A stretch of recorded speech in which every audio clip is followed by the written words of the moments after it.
Yes. Oke, sip. Oke. Saya record ya. Oke. Kelihatan Mas ya? Kelihatan, mantap. Oke, siap. Ini ya tulisan-tulisan kecil aja, jadi mungkin nanti dari Mas Hiro, dari Mas yang lain bisa sharing juga. Jadi ini berdasarkan dari pengamatan kami di Daily Social sepanjang Q1 terutama ya, jadi mungkin kalau buat Q2 kan baru mulai bulan April, jadi mungkin belum banyak datanya. Cuman kalau dari pengalaman kami dari yang kita lihat sepanjang Maret, April, dan Mei ini, kita lihat konsumsi yang terfokus pada makanan, pada kesehatan, dan pada pendidikan. Jadi kalau kita ngeliat dari polanya, orang-orang itu sekarang fokusnya cuma spending di sini aja, 3 ini. Dan tidak ada spending di travel, entertainment, event, segala sesuatu yang berhubungan dengan keramaian ataupun kegiatan-kegiatan berpindah kayak naik pesawat, naik kereta, dan sebagainya. Dan dari sisi bisnis kita ngelihat bisa dibilang nggak ada ekspansi bisnis dari kebanyakan startup di Indonesia, jadi kebanyakan fokus di survival mode yang kita lihat, terutama untuk early stage. Kalau untuk yang gede-gede ya mungkin problemnya beda lagi, tapi so far kebanyakan seperti itu. Nah, jadi kalau kita lihat di startup, yang naik itu rata-rata adalah e-commerce, kemudian berhubungan food related dengan agri-tech, kemudian cloud kitchen, online groceries, ini juga luar biasa banget, edtech, dan health tech. Sementara untuk yang turun banget, bisnisnya adalah travel, online travel agency, hospitality, event, dan layanan yang berbau bisnis fokus untuk financing dan lending. Ini karena kebanyakan bisnis juga banyak yang restrukturisasi utangnya juga, jadi banyak invoicing ke UKM, ke bisnis-bisnis, itu malah mereka banyak juga melakukan restrukturisasi. Dampak untuk bagi startup, beberapa udah mulai tutup, misalnya Stoko kemarin itu informasinya mereka tutup permanen juga. Mereka adalah B2B commerce yang fokus menyuplai bahan-bahan untuk restoran. Kemudian yang hari ini juga lagi happening ini Air ini bikin budget accommodations. Kemudian Hook ini juga video on demand, gak cuma di Indonesia aja, tapi Indonesia merupakan salah satu di Indonesia dia punya tim yang lumayan signifikan. Kemudian untuk layoff, ya ini mungkin di kebanyakan OTA dan hospitality, beberapa di entertainment startups, dan beberapa di lending. Jadi faktanya di satu investment ini sebenarnya banyak yang restrukturisasi dalam bentuk layoff, tapi juga cari funding. Jadi ya inilah buat survive seperti itu ya modnya. Nah sebenarnya di Q1 itu kita ngelihat bahwa sebenarnya jumlah investmentnya itu nggak terlalu banyak berubah. Jadi kita ngelihat 20 yang diumumkan di Q1 2020 dibanding 2019 itu jumlahnya 27, sedikit lebih rendah, tapi itu jauh di atas perkiraan awal kita sih. Jadi kita pikir akan jauh lebih signifikan turunnya, tapi ternyata enggak. Kemudian kebanyakan market fokus ke consumer, bukan ke B2B. Jadi mungkin dari 20 itu yang B2B di bawah 5, sisanya fokus ke consumer product. Kemudian dengan kondisi seperti ini, investors punya bargaining position yang lebih tinggi karena mereka punya dana, punya cash. Sementara startup sudah mulai kekurangan dana, bisnis juga secara revenue-nya berkurang, sehingga mereka willing untuk down round. Down round di sini berarti valuasinya lebih rendah. Jadi kalau saya tahun kemarin valuasinya mungkin sekian puluh juta dolar, gitu, sekian ratus juta dolar, mungkin valuasi perusahaan untuk funding demi dapetin dana baru buat runway, buat operasional, mungkin bisa tinggal sepertiganya atau setengahnya. Jadi ini global. Kayak misalnya contoh yang kemarin skuter Lime, dia di US, dia dapat investasi baru dari Uber. Dulu valuasi tahun kemarin itu $2,4 miliar. tahun ini cuma tinggal $500 juta. Jadi valuasinya turun 7/8-nya kalau nggak salah. Itu faktanya bahwa sekarang semua orang butuh dana berapapun dengan valuasi berapapun demi biar bisnis tetap jalan. Jadi so far yang terjadi adalah semua goes online, baik memang ada layanannya atau nggak ada layanannya jadi paksa untuk going online. Kemudian mereka melakukan layoff untuk balance the book. Dan ya ini pivot or shutdown juga memang diperlukan. Tapi shutdown dan pivot ini mungkin masih opsi terakhir. Rata-rata mereka masih berusaha biar gimana caranya bisnis biar tetap bisa jalan. Ya untuk layoff sih sebenarnya kita dengarnya memang luar biasa banyak, terutama di OTA. Mungkin kayak Traveloka, pergi-pergi, semua grupnya mungkin di atas 100 semua, Oyo, Red Door, semuanya signifikan jumlahnya. Kemudian untuk Moka, untuk fintech lending kayak Modalku juga, mereka juga layoff, sampai ya lebih ke balance the book aja. Jadi artinya mereka ngurangin berapa banyak, tapi mereka dapat funding juga. Dan kemarin baru Moka baru diakuisisi sama Gojek.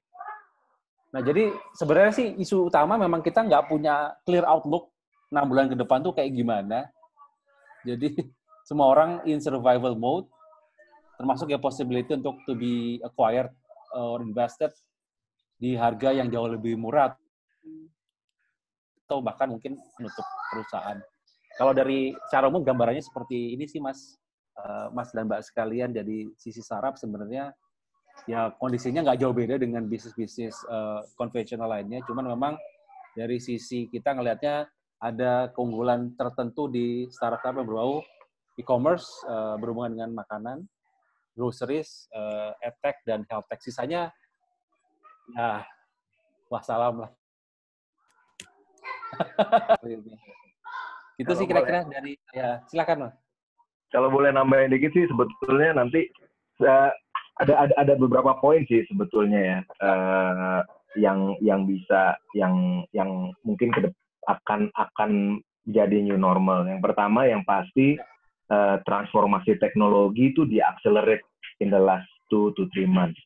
Ya. Jadi besar kemungkinannya nih CFO company gede udah mulai berhitung nih, apakah work from home ini bisa mereduce cost mereka in the long run.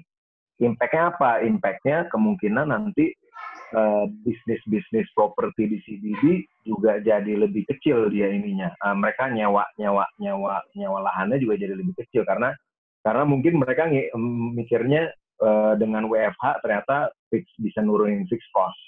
Mungkin itu in the short term. Nah, karena dengan adanya transformasi teknologi ini, jadinya semuanya udah mulai melihat cloud. Jadi beberapa company yang dulu hesitate pakai cloud system, pakai collaboration tools, sekarang mereka udah mulai lebih terbuka, lebih terpaksa terbuka, dan harus membuka diri gitu. Yang berikutnya lagi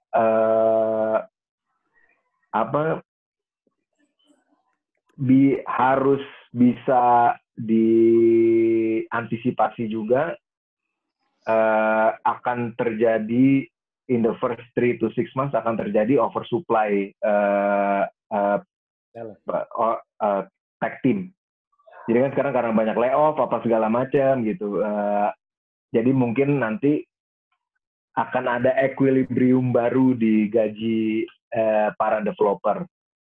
Mungkin Ahmad jadi seneng tuh. Tergantung. Suki masa normal ya. Saya mungkin nyambung tadi yang disampaikan sama Hiro ya. Itu betul banget. 2 hal sih paling nggak yang saya bisa konfirmasi. Yang pertama, bahwa orang going cloud itu sebetulnya dulunya kan hesitate, sekarang sebenarnya nggak punya pilihan. Lebih tepatnya sih nggak punya pilihan ya. Jadi mereka akan melihat bahwa if you don't do it, you are stupid gitu kan. Karena bisnis continuity plan-nya nggak jalan kalau misalnya ini semua harus terjadi lagi. Kan ini nggak ada jaminan gelombang 1 ini nggak diikuti sama gelombang 2 atau gelombang 3 kan. Dan nggak ada jaminan juga masalahnya cuma COVID. Nanti mungkin masalahnya weather lah, whatever gitu ya. Jadi ini sebenarnya new normal lah gitu. Nah, kalau terkait sama masalah tag team, kita sempat kebanjiran itu applications, maksudnya lamaran, karena lupa nggak nutup lamaran di website. Jadi orang HR saya langsung komplain, Pak itu tolong di website dibilang aja kita nggak terima lamaran gitu kan, karena banjir lamaran langsung dari berbagai tempat. Nah, tapi balik lagi kebetulan kalau dalam konteks saya, kebutuhan orang consulting sama kebutuhan orang yang kerja di end user kan banyak bedanya sebenarnya. Nah, jadi tidak semuanya juga pas. Nah, tapi yang paling menarik adalah begini, ya tadi saya sampaikan gitu ya, kita udah mulai WFH dari awal Maret, udah look out bahwa ini ke belakang ini bakal trouble dan lain sebagainya, udah kelihatan lah. Dan tadi betul Mas Amir bilang, masalah paling, kalau orang bisnis tuh sebetulnya nggak ada persoalan. Kalau kita mau, istilahnya bisnis mau lagi growing, bagus, bisnis lagi jatuh, tetap bagus juga, nggak ada masalah. Yang penting jelas, itu jelas mau naik atau jelas mau turun gitu kan, itu clear gitu kan. Tapi kalau mau naik nggak, mau turun nggak jelas, itu yang gawat sebenarnya gitu kan, karena kita bisa salah langkah. Nah, posisi itu yang dirasakan dari sejak awal Maret sampai dengan, kalau saya bilang mungkin mendekati hari ini. Jadi hari ini sebenarnya udah mulai agak jelas. Agak jelasnya apa? Pertama, ini I'm not talk about politics ya.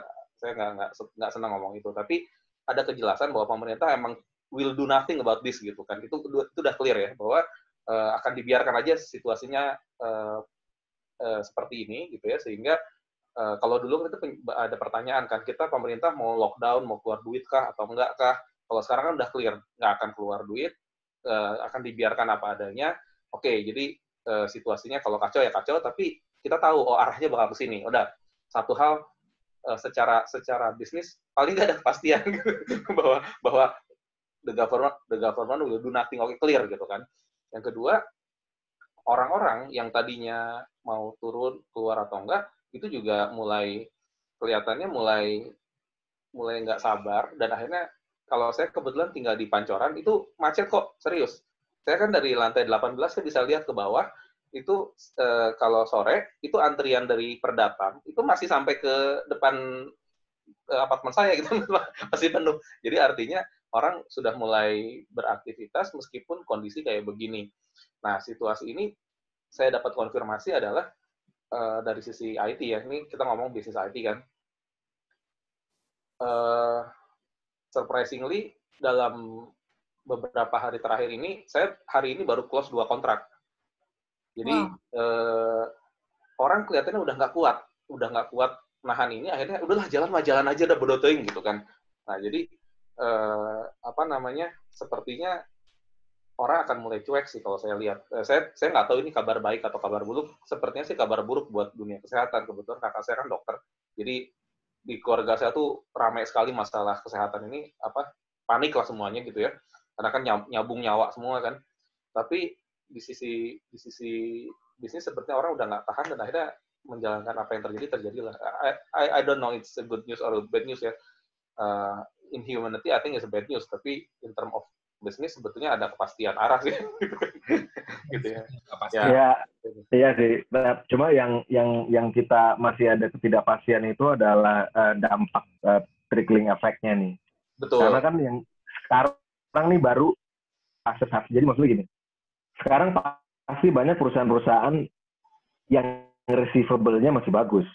Yeah. Tapi nanti kita tunggu 2-3 bulan lagi udah mulai berebet. Mungkin beberapa perusahaan sekarang udah mulai berebet. Kayak misalnya di beberapa company temen gitu udah banyak yang minta diskon. Bayangin, kerjaan udah dilakuin, invoice mau dibayar minta diskon. Yeah. Jadi ya, tapi ada di bawah kayak todongan pistol kan. Maksudnya lu nggak bisa ngapa-ngapain juga gitu. Mau terima duit atau mau terima janji. Sekarang permasalahannya itu gitu. Nah, ini nanti akan terjadi sangat cukup besar, dan gelombangnya sih mungkin justru malah malah akan besar sih di bulan Juli Agustus ya. Ya, Juli Agustus September Juli Agustus tuh kayaknya paling ngeri tuh. Yeah. Yang pasti teman saya dari salah satu kontraktor besar, direktur keuangannya bilang pembayaran vendor ditunda sampai tahun depan.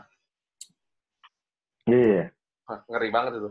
Nah, itu kalau pembayaran ditunda sampai tahun depan sih salah.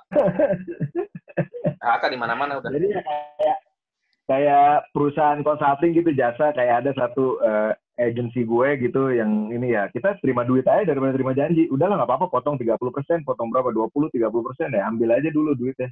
Ya daripada dikasih janji nggak kebayar juga, mendingan dapet duit ya. Sekarang udah begitu mote udah. Betul.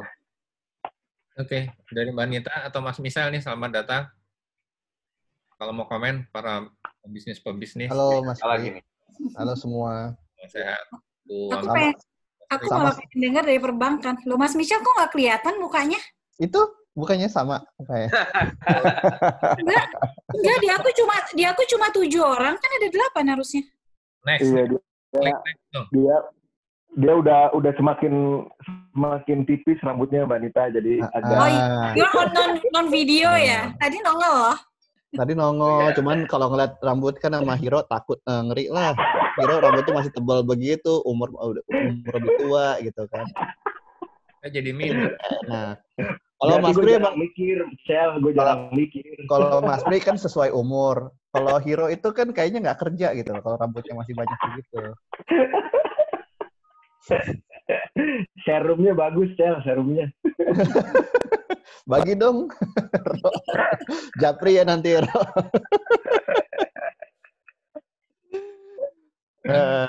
Apa gimana Mbak Anita dari perbankan? Perbankan daya tahan. Ya, penting banget ya. Perbankan itu saya tuh paling takut kalau udah krisis perbankan, itu paling ngeri banget itu loh. Kalau perbankan sampai udah nggak punya likuiditas, and then jadi krisis kepercayaan, that's so scary loh. Itu yang nggak boleh terjadi sama sekali. Beda ya. Kalau ngeliat dari harga sahamnya sih, kayaknya masih panjang di perjalanan perbankannya. Nggak mungkin kalau kita bicara likuiditas sih nggak ada masalah sebenarnya. Karena orang juga bingung mau taruh kemana uangnya. Yeah. Yang ada mereka semua tarik dari semua investasi, bond, atau segala macam, semuanya pegang hard cash lah, atau emas kan. Betul. So sebenarnya likuiditas is not a problem. Kita malahan over liquidity. Okay. Yang menjadi masalah ya, bunga murah dong. Gitu. Nah, itu problemnya sekarang justru kan adalah profitability gitu. Nah, itu. Dan liquidity. Nah, yang dipermasalahkan kan lebih kepada berapa lama lagi sampai tingkat NPL itu akan terus naik kan. Iya, itu dia. Sekarang, gimana tuh? Enggak, sekarang kan kita lagi, ya itu kan pemerintah udah mulai coba kasih insentif kan dengan segala macam subsidi lah ya mereka bilang untuk beberapa kategori tertentu. Ya, tapi mau nggak mau itu pasti akan kegerus. Ini sih mungkin mempercepat untuk pembunuhan bank buku 1, buku 2 kali ya. Bank buku 4 sih nggak ada isu. BCA, Mandiri, BNI, BRI, ya tadinya profitnya 10 triliun, dari profit 1 triliun, so what gitu kan. Still profit kan. Yang jadi masalah itu bank buku 1, buku 2. Itu semua mereka kebakaran lah ya. Itu berarti buku 1, buku 2 akan dibiarkan apa, terlikuidasi atau dibantu atau gimana? Tapi emang sudah naturally dari OJK memang semua bank itu harus konsolidasi kan. Jumlah bank di Indonesia kan udah kebanyakan gitu kan. Kita kan lebih dari 100 kan. Dari dulu memang udah sering diminta kan untuk bank konsolidasi. Bahkan OJK juga udah nggak ngasih lisensi perbankan baru kan. Dan requirement untuk buka bank baru itu sekarang kan udah dinaikin modal awalnya. Tadinya 1 triliun udah bisa bikin bank buku 1, sekarang modal awalnya itu harus 3 triliun.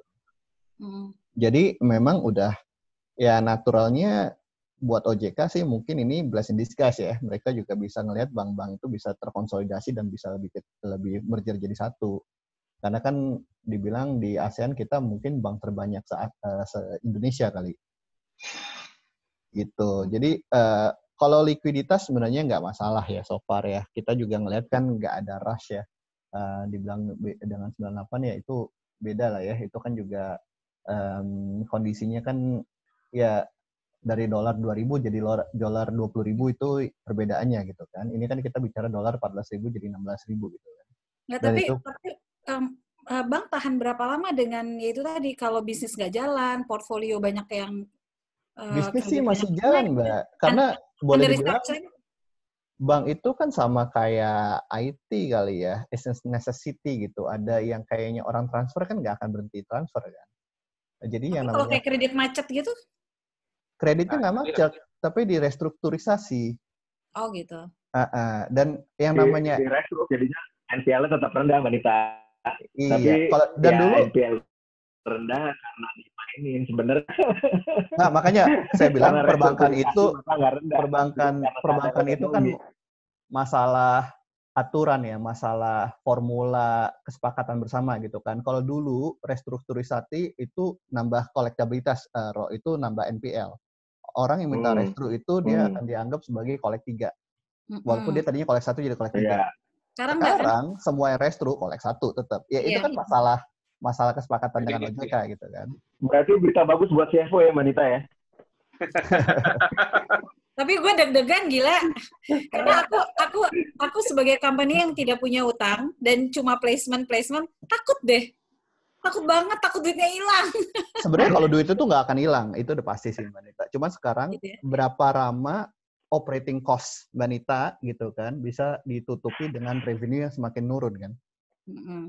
Nah kalau sisanya makin dikit ya artinya kan kemampuan untuk untuk perusahaan-perusahaan lain untuk bisa membayar jadi makin rendah gitu kan. Iya itulah kenapa banyak perusahaan mengambil langkah ya adalah mecat PHK kan karena operating cost-nya nggak bisa tetap stay dengan utang bank kan nggak bisa cuman bisa ditunda gitu kan. Pada akhirnya kan harus dibayar kan.